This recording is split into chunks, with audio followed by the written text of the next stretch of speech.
Morning, Shed Talk. We've got some lovely sunshine. Marvellous.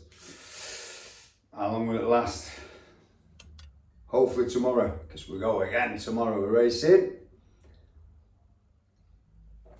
Can't wait.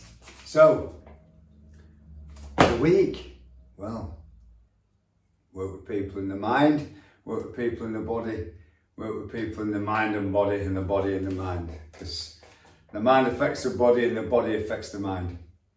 And you can use the mind body and lock onto different aspects of yourself depending on how you want to maintain some kind of change in your life. I'm just going to adjust that camera because people who have low mood anxiety, a good thing for them is to move, not stay in the same place. So that's the body. People who are maybe high beta, high stress, so that's good for them. Learn how to relax the mind. So there's different skills and there's different learned behaviours to use for any desired outcome really. It's just finding out what works for you, and that fetches me onto my roadmap. Okay, and it is definitely a roadmap out of here, or a roadmap out of there. Excuse the pun. Because what we need to, any kind of change, we need a starting point, don't we? And we need to think about what we want, and we need to analyse that, the pros and cons of that.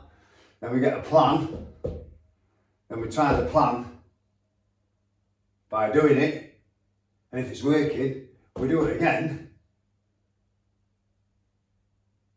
Then we keep doing it.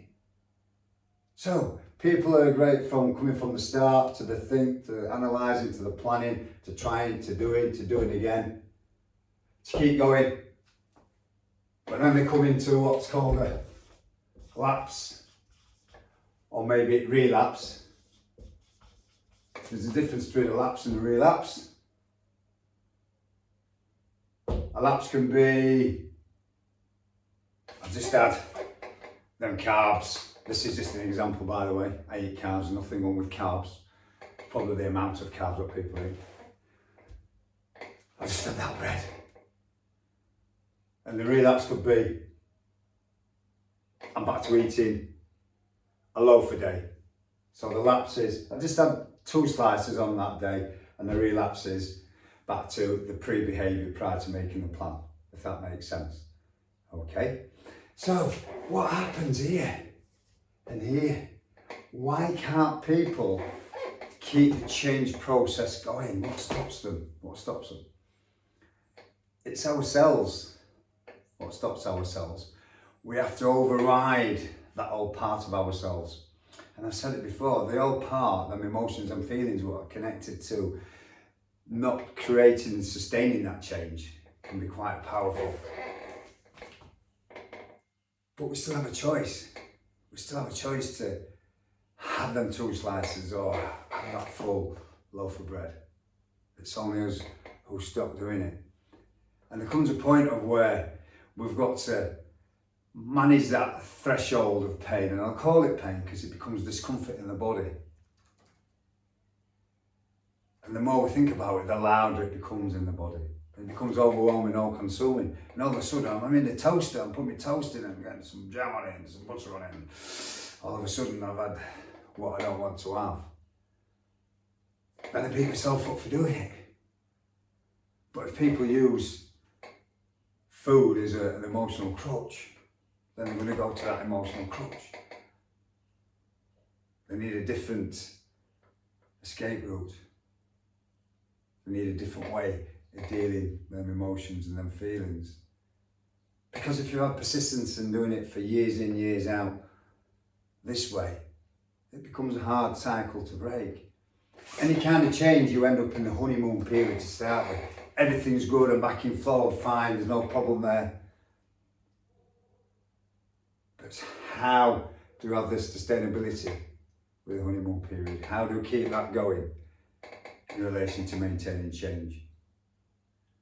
Daily practices. Giving yourself choice, finding different ways to maintain that change. Because we certainly know what we don't want, so focus on what we do want. And using creative visualization, your imagination, what I talk about and bang on about, you're firing and wiring the same neurons off as actually, if you're actually doing it, and you can be sat on the settee, just using creative visualization. You think about it. Now when you fancy something nice, and you start to think about it, and you start to see that nice food, and you start to get the taste for it and start to salivate. And that's just from there. The mind is a very, very, very powerful tool.